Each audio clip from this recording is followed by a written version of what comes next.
Let's make quick comment. नमस्कार, let's mic quick comment में आज हम बात करेंगे इंडिगो की मोनोपोली पर। इंडियन एविएशन सेक्टर में इंडिगो एयरलाइंस का प्रभुत्व अब एक कड़वी सच्चाई बन चुका है। 2006 में बनी ये एयरलाइंस आज 63 से 70% बाजार हिस्सेदारी के साथ एक रियल मोनोपोली का रूप धारण कर चुकी है। हाल ही में चल रहे फ्लाइट कैंसिलेशन ने इस मोनोपोली की काली सच्चाई को उजागर कर दिया। 5 दिसंबर को 700 से ज्यादा फ्लाइट्स कैंसिल हुई, 1200 से ज्यादा कुल उड़ानें प्रभावित हुईं, लाखों यात्री फंस गए। विपक्ष के नेता राहुल गांधी ने इसे केंद्र सरकार के मोनोपोली मॉडल का परिणाम बताया, जहां साधारण भारतीयों को देरी, कैंसिलेशन और असहाय होने का खामियाजा भुगतना पड़ रहा है। दरअसल इंडिगो का विस्तार एक सुनियोजित स्ट्रेटेजी का परिणाम है, जिसने दूसरी एयरलाइंस को नष्ट कर दिया। 2000 के दशक में भारत में jet Airways, spice jet, Kingfisher, Go Air और डेक्कन जैसी बहुत सारी एयरलाइंस थीं, लेकिन इंडिगो ने अपने फ्लीट का तेजी से विस्तार किया। 100 जहाज जोड़ने पर स्पाइस जेट बीमार पड़ गई, 200 जेट जोड़ने पर जेट एयरवेज आईसीयू में पहुंच गई और 300 पर गो एयर हिस्ट्री बन गई। आज 100 यात्रियों में से 63 इंडिगो से यात्रा कर रहे हैं। ये मोनोपोली सरकार की उदासीनता का भी नतीजा है। यूपीए गवर्नमेंट के 5/20 नियम ने विदेशी निवेश को सीमित रखा था, लेकिन मोदी सरकार ने 2018 में इसे हटा दिया और इसके बावजूद नए प्लेयर्स को बढ़ावा देने में विफल रही। इसी कारण इंडिगो और टाटा के स्वामित्व वाली एयरलाइंस ने मिलकर 92% बाजार पर कब्जा कर लिया। ये मोनोपोली कंज्यूमर्स के लिए अभिशाप है। प्रतिस्पर्धा की कमी से किराए हमेशा ऊंचे बने रहते हैं, जबकि सर्विस का स्तर गिरता जाता है। इंडिगो ने पायलट भर्ती पर रोक लगाकर और रूट्स बढ़ाकर जानबूझकर संकट पैदा किया। Airline pilots association of India ने इसे आर्टिफिशियल कमी का षड्यंत्र बताया है। सोशल मीडिया पर यूजर्स ने तरह तरह की टिप्पणियां की। नीरव खुंट ने लिखा, मोनोपोली न केवल कंपटीशन को कुचलती है बल्कि कंज्यूमर्स को भी।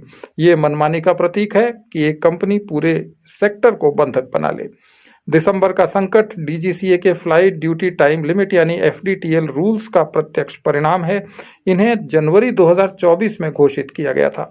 ये नियम पायलट्स की थकान को रोकने के लिए थे, लेकिन इंडिगो ने 2 साल की तैयारी के बावजूद पायलट भर्ती न करके और 15,014 वीकली फ्लाइट्स बढ़ाकर संकट खुद पैदा किया। 5 दिसंबर को दिल्ली से एक भी उड़ान नहीं भरी, जबकि कुल 1000 से ज्यादा कैंसिल हुई। यात्री घंटों फ्लोर पर सोए, खाने पानी के बिना फंसे हुए। जम्मू में एक यात्री तीर्थ यात्रा के बाद 3 घंटे फंस गई, जबकि बहुत सारे लोग शादी ब्याह में निकले हुए थे, हवाई अड्डों पर फंस गए।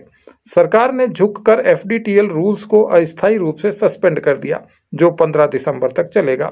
नागरिक उड्डयन मंत्री राममोहन नायडू ने इंडिगो मैनेजमेंट को फटकार लगाई, लेकिन कोई कार्रवाई नहीं हुई। एएलपीए ने इसे सुरक्षा पर समझौता बताया, चेतावनी दी कि थकान से दुर्घटना हुई तो डीजीसीए जिम्मेदार होगा। इंडिगो ने इस हालत के बावजूद अपने टिकट्स की दर में कोई कमी नहीं की। इंडिगो की मनमानी यात्रियों की शिकायतों में झलकती है। एर्नाकुलम जिला उपभोक्ता आयोग ने 3 नवंबर को इंडिगो को अनुचित व्यापार प्रथाओं के लिए दोषी ठहराया था। मुंबई कोच्चि उड़ान से IRS officer TP Salim Kumar को उतार दिया गया था, जबकि उनका टिकट कंफर्म था। एयरलाइंस ने मुआवजे का वादा किया, लेकिन पूरा नहीं किया। लाउंज शुल्क भी वसूला। कैंसिलेशन ने दूसरी एयरलाइंस के किराए आसमान पर ला दिए। सामान्य 5,000 रुपए का टिकट 50 से 60,000 रुपए हो गया। सिंगर राहुल वैद्य ने गोवा से मुंबई के लिए एयर इंडिया से 4,20,000 रुपए का टिकट लिया, जबकि एक्ट्रेस निया शर्मा को 54,000 रुपए में टिकट खरीदना पड़ा। लंबी क्यूज, बैगेज में देरी, असुविधाजनक समय और यात्री दुविधा में फंस गए। एक यूजर ने कहा कि इंडिगो ने पैसे लिए, लेकिन उड़ानें न भरकर पूरे राष्ट्र को बंधक बना लिया। ये मोनोपोली लाखों यात्रियों को प्रभावित करती है। सीनियर सिटीजन, छात्र, मरीज, मेडिकल अपॉइंटमेंट सब कुछ प्रभावित हुआ। आर्थिक हानि भयानक हुई। इंटर ग्लोब एविएशन का शेयर 9% गिरा, यानी इसे 20,000 करोड़ का नुकसान हुआ। जापान और इजराइल के वैज्ञानिकों ने अपनी एक कॉन्फ्रेंस कैंसिल की। राष्ट्रीय प्रतिष्ठा को ठेस पहुंची। प्रियंका गांधी ने कहा कि कुछ लोगों के हाथों में सब कुछ ये इकोनॉमी और डेमोक्रेसी दोनों के लिए हानिकारक है। सरकार की भूमिका संदिग्ध है। डीजीसीए नियम लागू करने में नाकारा साबित हुआ क्योंकि इंडिगो का प्रभुत्व 40% से ऊपर होने पर जांच कड़ी होनी चाहिए। पवन खेड़ा ने कहा कि सरकार ने कॉरपोरेट इंटरेस्ट को प्रायोरिटी दी। एक्स पर भास्कर त्रिवेदी ने मांग की, इंडिगो को 3 भागों में बांटो, सीईओ को अरेस्ट करो। इंडिगो की मनमानी और मोनोपोली इंडियन एविएशन को संकट में डाल रही है। तत्काल सुधार जरूरी है। इंटरनेशनल एयरलाइंस को घरेलू रूट्स खोलने चाहिए। 40% हिस्सेदारी पर सख्त जांच होनी चाहिए। ये मैच फिक्सिंग तब तक जारी रहेगी जब तक मोनोपोली बनी रहेगी।